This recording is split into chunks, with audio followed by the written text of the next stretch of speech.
কেউ যখন খায় তার দিকে এরকম করে এক দৃষ্টিতে তাকায় থাকতে হয় না, চোখ লেগে যায়, পেট খারাপ হয়। আর তোর চেহারার মধ্যে এমনিতে একটা ডাইনি ফ্লেভার আছে। তো যাইনি। হচ্ছে কোথায় কেন ডেকেছিস বল? তোমাকে আসতে বলছে দুইটা কারণ। বলে ফেল। আজকে আমার ছোট খালার বার্থডে। তো বার্থডে হিসেবে একটা শাড়ি দিতে চাই, কিন্তু আমি একা চুজ করতে পারি না। তুমি এখন গিয়ে আমাকে একটা শাড়ি পছন্দ করে কিনে দিও।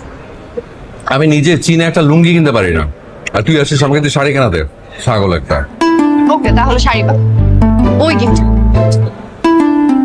তুই তো যা খুশি গিফট কর, আমি সবের মধ্যে নাই। এখন সেকেন্ড কারণটা বল। দ্বিতীয় কারণটা হচ্ছে তোমাকে দেখতে খুব ইচ্ছে হচ্ছিল। তুই চুপ করে আছিস কেন বল?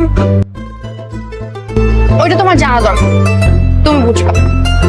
কি যে ঢঙ্গি একটা, মানে কোত্থেকে যেসব ঢং শিখলি? তুই তো এমনিতে অনেক ঝগড়াটি, আত্মস্বজনদের মধ্যে হোক, সেটা বন্ধু বান্ধব হোক, কেউ কিছু একটা বললেই একদম ঝগড়া লাগাই দিস। আমি তো তোকে এত কিছু বলি, তুই কোনো রিয়াক্ট করিস না কেন? করো নাকি? ওইটাও তোমার জানা দরকার। খালি ঢং আর ঢং আর ঢং। আর ঢঙের বেলায় ষোলো আনা, আর পড়ালেখার বেলায় তো অষ্টডিম্ব। এটা তুমি কি বললা? আমি মেডিকেলে পড়ি, 2 দিন পর ডাক্তার হব। তো একদম দুনিয়া উল্টায় ফেলছো না? এই তুই 19 ঘরের নামতে জানিস? পালে 19 ঘরের নামটা বল। তুমি যে কথা কথা মানুষের নামটা ধরো, তুমি 19 ঘরের নামটা জানো?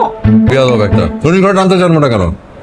19 একে 19, 19 দোকানে খাওয়ার সময় কথা বলতে হয় না, খেতে দে।